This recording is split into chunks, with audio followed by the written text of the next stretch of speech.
Assalamualaikum warahmatullahi wabarakatuh. Apa khabar anda semua pada hari ini? KSM harapkan kita semua gembira dan ceria di samping keluarga tercinta. Okey, kita baca doa dululah macam biasa. Bismillahirrahmanirrahim. Waj'alna min baini aydihim saddan wa min khalfihim sadda fa'aghshaynahum fahum la yubsirun. Amin amin ya rabbal alamin. Baiklah, tak nak buang-buang masa lagi. Jom kita teruskan dengan kisah yang pertama untuk hari ini.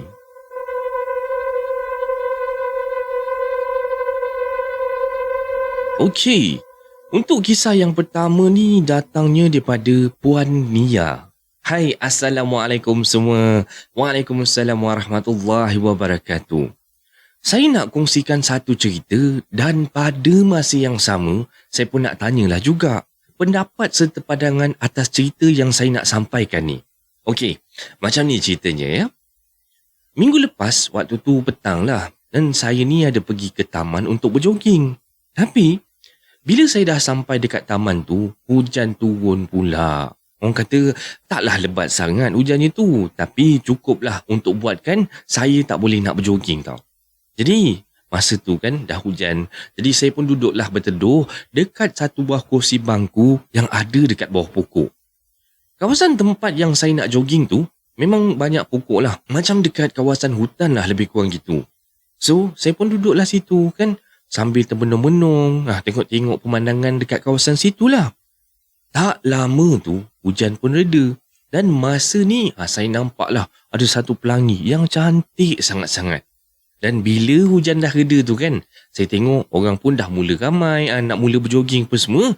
Jadi saya pun warm up sikit-sikit dan mulalah berjoging ikut diorang tu semua. Masa ni kan, saya tengok jam dah pukul 5.40 petang tau. Dan saya memang tak pandang orang sangat pun. Saya lebih fokus pada trek tempat yang saya berjoging tu. Sebab cantik sangat tau tempat dia. Saya ni macam galit sangat tengok keindahan suasana dekat situ. Otak pun waktu tu macam kosong aja. Memang tak fikir apa-apa pun. Jadi saya pun berjoging lah. So, masa saya tengah berlari tu, tiba-tiba saya rasa macam saya ni dah lari dekat satu tempat tu beberapa kali tau. Dan bila saya sampai dekat satu selekor tu, saya rasa macam selekor ni aku dah lalu tadi ni. Saya pandang depan, saya pandang belakang, tengok-tengok, dah tak ada orang dah dekat situ. Tinggal saya seorang aja yang tengah berlari dekat situ tau. Dan sepatutnya ada satu playground dekat sebelah kiri saya ni. Tapi playground tu pun dah tak ada dah bang. Dah mulalah saya cuakkan masa tu. Risau juga, takut-takut saya ni tersesat masuk ke tempat lain ke apa kan. Dan untuk pendengar semua bayangkan tempat yang saya berjoging ni, dia macam dalam satu taman yang besar tau. Dan tengah-tengah taman tu, dia ada satu tasik. Dan boleh kata tasik tu besar jugalah. Cantik memang cantik. Tapi kalau dah seorang-seorang je macam tu, mau tak kecut perut. Memang takutlah juga kan. So, saya memang dah rasa, apa aku nak buat ni kan. Saya pun baca bismillah. Saya pun fokus je lah. Pandang ke jalan arah trek yang saya nak lalu tu tau. Saya cuba cari jalan yang sepatutnya saya lalu lah. Saya pun berlarilah. Ya Allah. Aku ni dah sampai mana pula ni?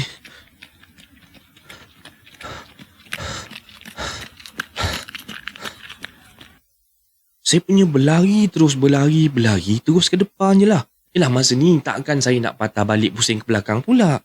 Dan serius, saya cakap, saya memang langsung tak terfikir pun nak pusing ke belakang. Sedang saya berlari-lari anak tu, tiba-tiba saya ada nampak orang berlari lawan arus tau. Dan mula-mulanya tu saya nampak macam seorang budak aja. Budak lelaki, umur budak tu lebih kurang dalam 9-10 tahun lah macam tu.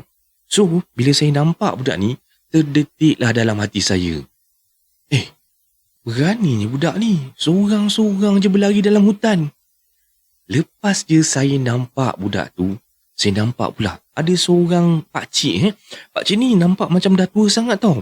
Tapi relax je tau dia berlari, steady je berlari.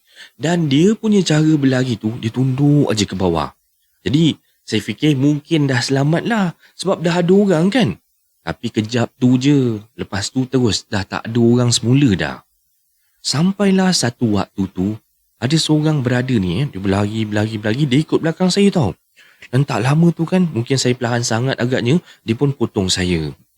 Masa dia lalu dekat sebelah saya ni, semerbak bang, bau wangian kasturi kijang. Terus dalam hati saya ni, siapa pula ni kan? Terdetik dalam hati saya ni, baiklah aku follow je dia ni kan. Dan Alhamdulillah, lepas je saya follow lelaki tu, dalam lebih kurang 15 langkah je saya berlari ke depan, saya terus nampak taman permainan dekat sebelah kiri saya. Maksudnya, asal dah nampak taman permainan tu, saya dah nak sampai ke hujung trek ni lah.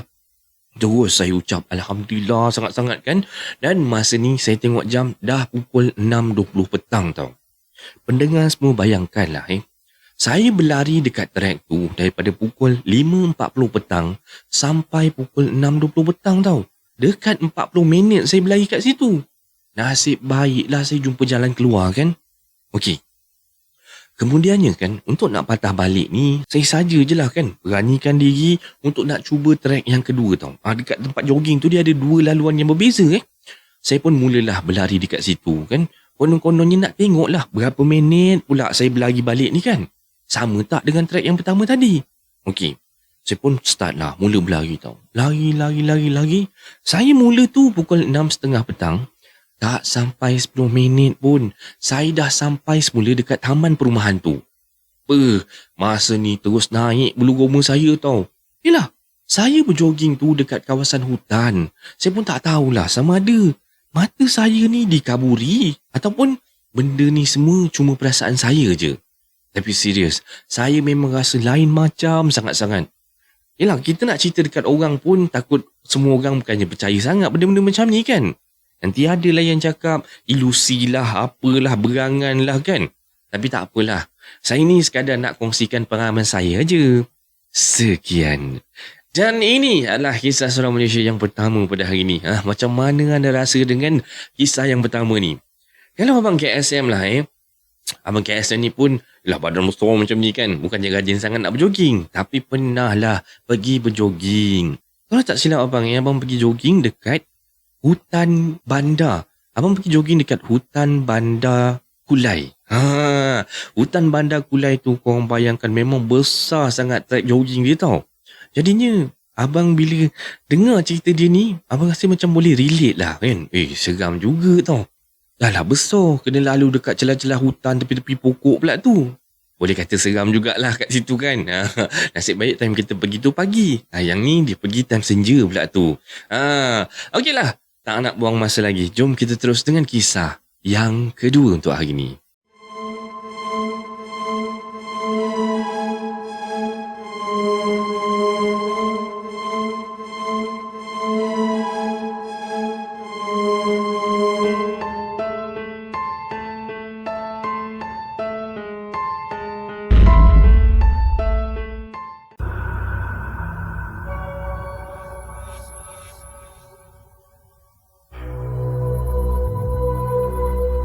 Okey, untuk kisah yang kedua ni datangnya daripada Dania Hana.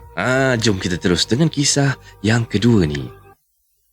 Assalamualaikum dan selamat sejahtera kawan-kawan. Waalaikumsalam warahmatullahi wabarakatuh. Saya nak bercerita tentang kisah anak sulung saya yang boleh nampak macam-macam makhluk dekat apartmen yang tempat kami pernah tinggal dulu. Masa tu saya berpindah ke sebuah kolej di Johor Bahru dalam tahun 2003 lah macam tu. Kalau tak silap saya lah Apartmen tempat yang kami tinggal tu dekat tingkat 2. Bersebelahan betul dengan tangga. Dan setiap blok dekat situ dia ada 4 aras tau. 4 tingkat lah macam tu kan. Dan setiap aras tu ada 4 unit apartmen yang mana setiap 2 unit apartmen ni pintu dia tu menghadap-ngadap. Balkoni rumah saya ni pula betul-betul menghadap ke taman permainan kanak-kanak tau. Okey, korang dapat bayangkan tak? Okey, kita teruskan Ceritanya macam ni tau. Masa ni saya baru je seorang anak dan saya namakan anak saya ni Dina.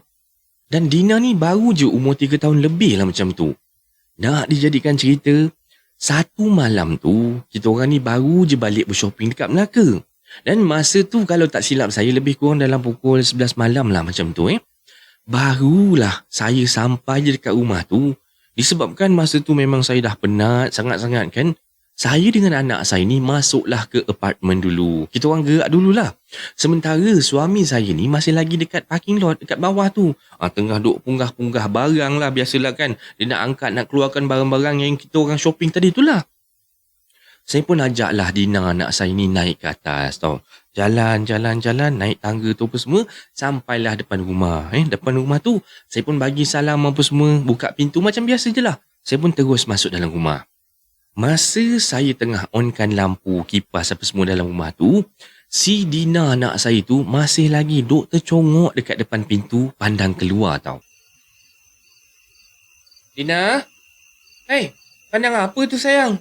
Dah. Masuk sini, masuk. Dah pukul berapa dah ni? Tak elok lah tengok luar tu. Jadi anak saya pun masuklah. Dia tutup pintu tu, dia pun masuk tau. Masuk. Terus datang dekat sebelah saya. Dan dia cakap macam ni. Ma, kenapa abang tu tengok akak? Abang mana pula ni? Tu. Dia ada dekat pintu rumah anti depan tu lah. Kamu ni. Itu Abang Mukri lah tu. Dia nak ajak Dina main kot. Abang Mukri? Taklah. Dia dekat atas tau, Ma. Atas? Atas tangga ke? Mama, bukan atas tangga lah. Dekat atas situ, tu. Atas situ. Masa ni kan, Dina tunjuk dekat saya arah siling rumah. Terus berderau darah saya tau. Tiba-tiba je bulu tengkuk ni dah meremang-remang semacam aja. Kat mana? Kat atas siling? Kakak ni janganlah main-main. Ya, Ma. Dia ada kat situ. Tu, Ma.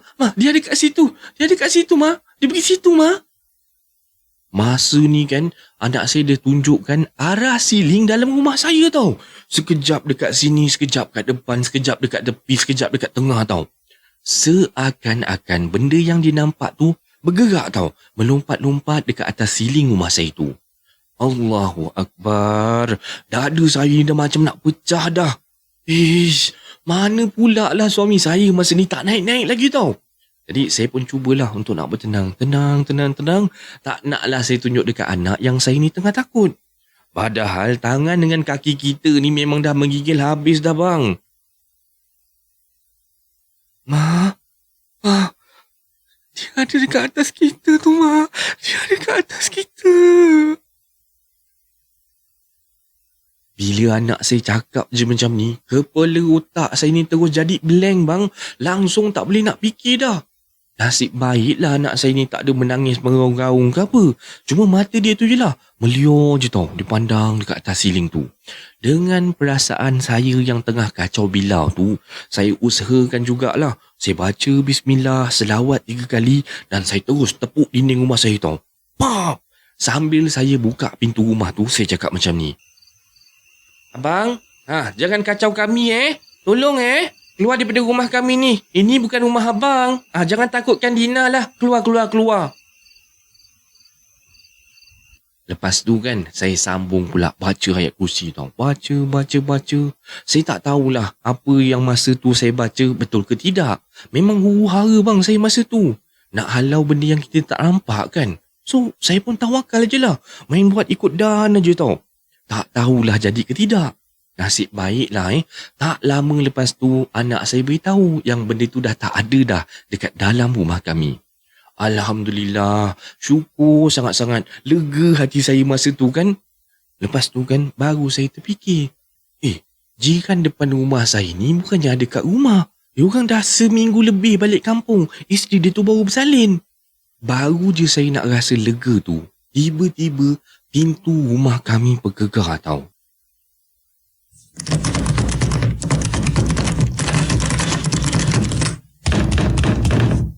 Saya pandang Dina.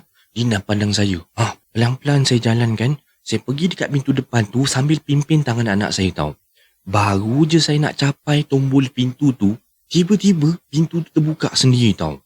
Ya Allah bang, masa ni syukur sangat bang. Sebab yang buka pintu tu suami saya.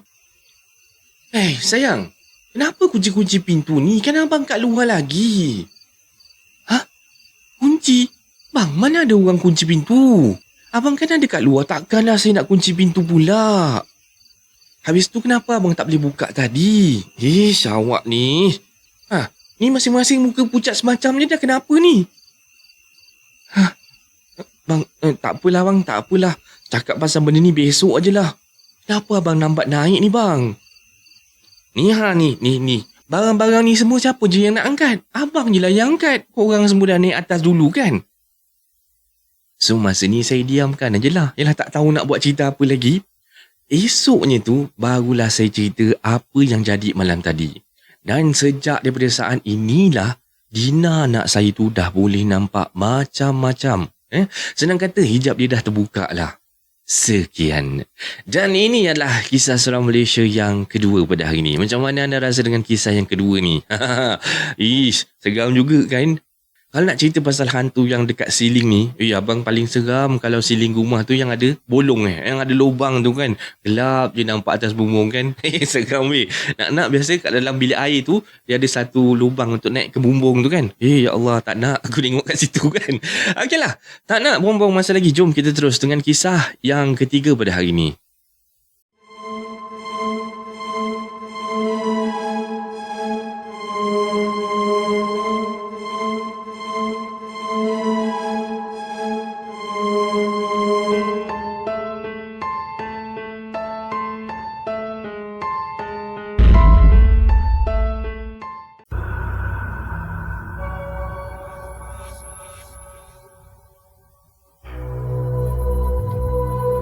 Okey, untuk kisah yang ketiga ni datangnya daripada Mazlan Kamal. Jom kita terus dengan kisah yang ketiga ni.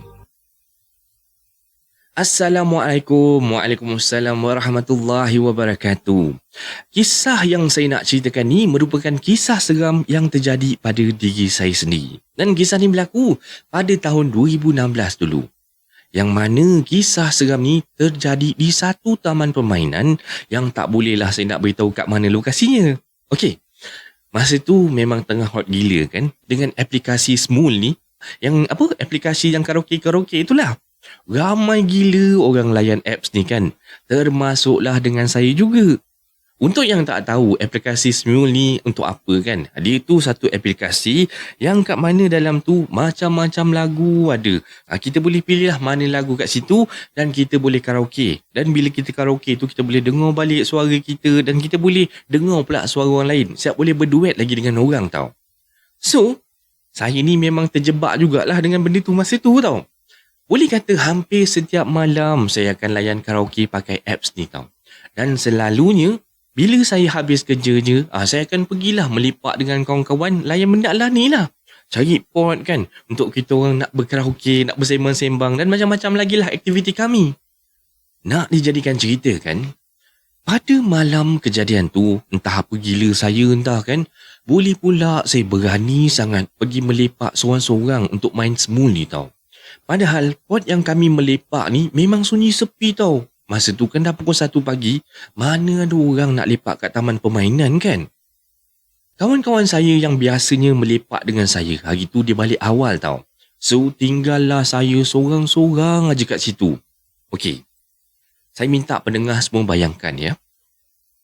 Dekat depan saya tu, dia ada satu taman permainan lah. Yang tak kata besar sangat pun tak juga. Tapi adalah tempat, ada swing, ada slides, apa semua dekat situ lah. Belakang saya ni pula ataupun belakang kursi yang saya duduk ni, dia ada satu pokok besar tau. Dan saya duduk ni betul-betul dekat bawah pokok besar ni. Suasana kat situ boleh kata terang jugalah sebab dekat taman tu dia ada lampu. Tapi malam-malam pukul 1 pagi kot, seram jugalah kan. Lepas saya dah bantai menyanyi dalam 1-2 lagu macam tu, saya pun dengarlah semula lagu yang saya karaoke tadi. Dan bila dengar kan, dah puas hati kan, konon-kononnya lah. Dah puas hati sangat dengar suara saya sendiri tu. Saya pun cari lagu lain, nak nyanyi lagi lah. Baru je saya nak feeling, baru je saya nak mula menyanyi tu, tiba-tiba saya dengar suara menyanyi sekali tau. Okey, ini ada rakaman lah Yang ini abang dapat jumpa satu rakaman yang boleh kata boleh menggambarkan situasi di dalam cerita ni. Jom kita dengarkan sama-sama.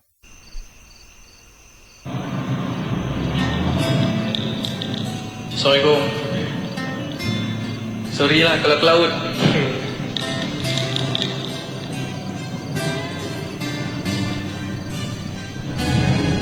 Seringkali aku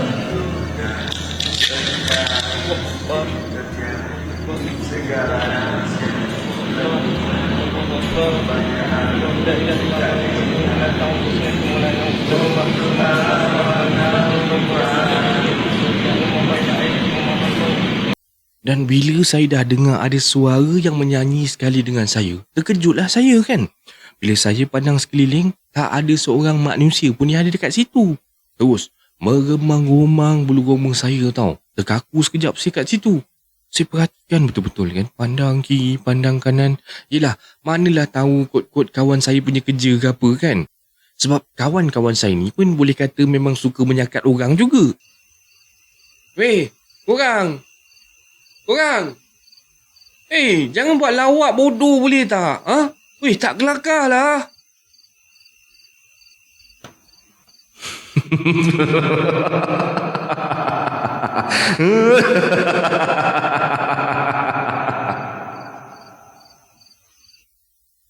Masa tu, meremang terus bulu roma tau. Saya memang nak lari sebenarnya. Tapi kaki saya ni macam tak boleh nak diangkat. Rasa macam berat sangat-sangat. Masa ni jugalah saya teringat cerita kawan saya tadi. Salah seorang kawan saya tu cerita, katanya masa kita orang melepak-lepak kat situ, dia nampak ada kelibat perempuan tau. Pakai baju putih, rambut panjang, tengah bertinggik dekat atas pokok tu. Dalam kepala saya ni kan, dah terbayang-bayang dah. Pontianak dekat atas tu kan, bergoyang-goyang-goyang. Dan Pontianak tu turun ke bawah. Dan pasal dia orang terbuka cerita ni lah tadi, dia orang ni semua balik awal tadi tau. Oh, memang menyesal sungguhlah saya tak ikut dia orang balik kan. Tapi, nak buat macam mana? Nak tunjuk hero sangat, mendapat dah saya.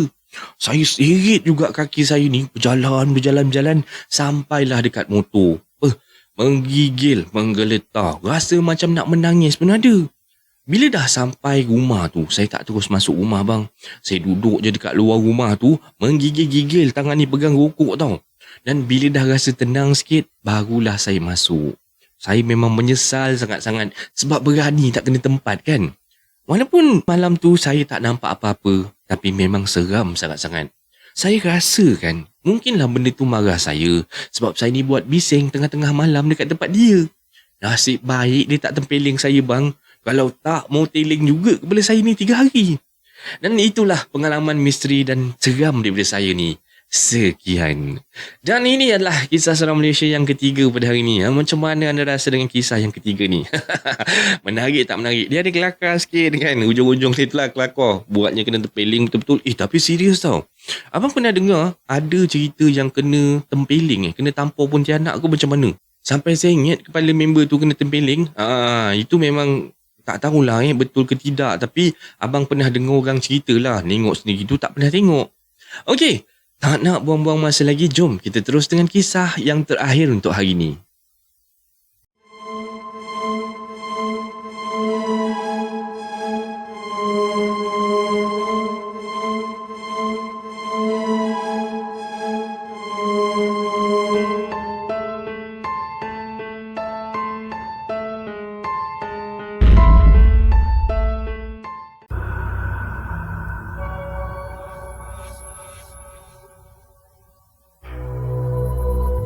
Okey, untuk kisah yang terakhir pada hari ini datangnya daripada Cilah Bakar. Tak nak buang masa lagi, jom kita teruskan.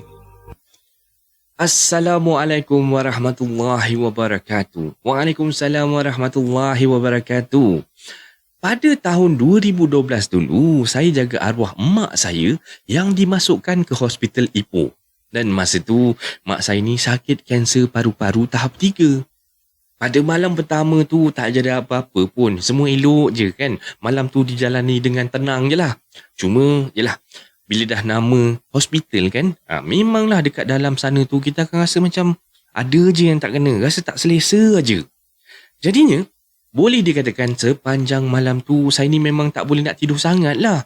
Dapat tidur pun sekejap je. Lepas tu tersedar balik. Cuba tidur lagi, tersedar balik kan. Macam orang kata tidur-tidur ayam je lah gitu.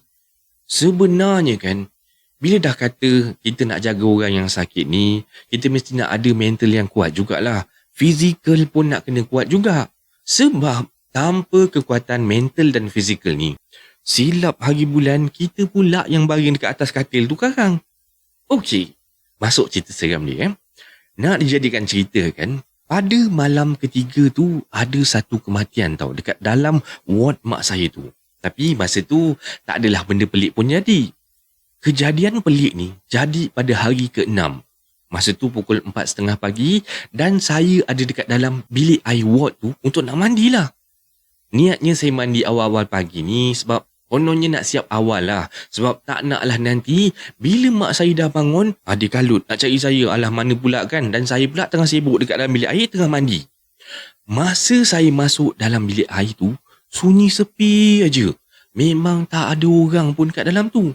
Saya masuk dalam tu kan, gosok gigi dulu kan. Dah lepas gosok gigi, saya cuci muka pula.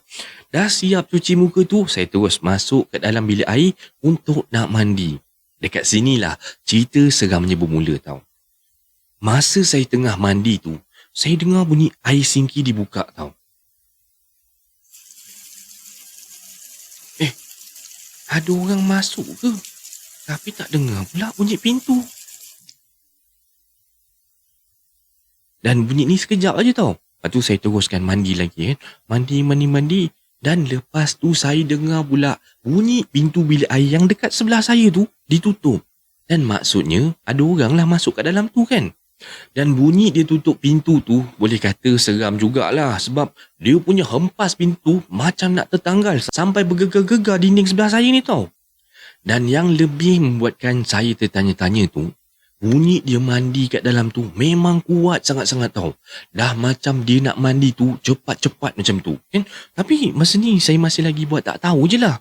Biar je lah kan. Dia nak mandi, dia mandilah. Takkan saya nak marah pula. Bukannya tandas rumah saya pun. So saya pun lantakkan dia lah. So masa ni saya dah siap mandilah. Saya dah siap mandi. Dan dekat bilik air sebelah ni saya masih dengar lagi bunyi air menyimbah-nyimbah ke lantai. Maksudnya orang sebelah ni belum siap lagi lah mandi. Jadi saya pun pakai baju, siap-siap apa semua. Saya pun keluar daripada bilik air tempat saya mandi tu. Dan perkara yang membuatkan saya terkejut, terperanjat, rasa macam nak terkencing kat situ pun ada. Bila mana saya tengok pintu bilik air yang sebelah tempat saya mandi tadi tu, sebelah dia tu kosong. Pintu bilik air tu terbuka. Lantai dia kering. Tak ada satu titik air pun dekat situ. Memang saya dah tak tunggu lama lah. Apa lagi, saya terus nak keluar daripada bilik air tu. Dan waktu saya nak keluar tu, tiba-tiba keluar seorang perempuan, dia jalan tunduk aja tau. Daripada bilik air yang sama tempat saya mandi tadi tau. Padahal waktu saya ada dekat dalam bilik air tu tadi, saya seorang je dalam tu. Dah tu, perempuan ni datang daripada mana pula kan? Terus menggigil bang kaki ni, menggeletar kepala lutut saya ni. Nak berjalan pun terpaksa bang, saya tahan-tahan dinding tu sebab nak berjalan tau. Dapat je saya keluar daripada bilik air tu, saya terus pandang belakang, saya tengok perempuan tadi dah tak ada dah. So, memang saya dah lagilah menggeletar kan. Saya paksa juga diri tau. Berjalan kan. Walaupun dah memang rasa seksa sangat tau masa tu. Sampai je dekat katil mak saya. Masa ni kan, saya memang dah tak mampu dah nak cakap apa-apa dah. Dah terdiam, dah tergamam je macam tu. Memang saya terus terdiam je lah. Rasa macam nak demam pun ada. Badan saya ni menggigil-gigil sampai ke subuh lah masa tu. Dan itu je lah pengalaman saya temankan mak saya yang sakit dekat hospital dulu. Sekian. Dan ini adalah kisah seram Malaysia yang terakhir untuk hari ini. Semoga anda semua terhibur dengan kisah-kisah yang Abang KSM sampaikan. Baiklah, Abang KSM nak minta ampun, nak minta maaf kalau ada tadi tu tersilap kata ataupun terkasar bahasa ke. Harap sahabat semua dapat maafkan abang ya. Mana yang belum like tu, tekanlah button like tu dulu. Dan mana yang belum subscribe tu, tekanlah button subscribe tu dulu. Jomlah support channel KSM ni, kita kan geng. Baiklah, dengan ini berakhirlah sudah kisah seram Malaysia untuk hari ini. Jumpa lagi esok pada pukul 4 petang. Terima kasih semua. Assalamualaikum.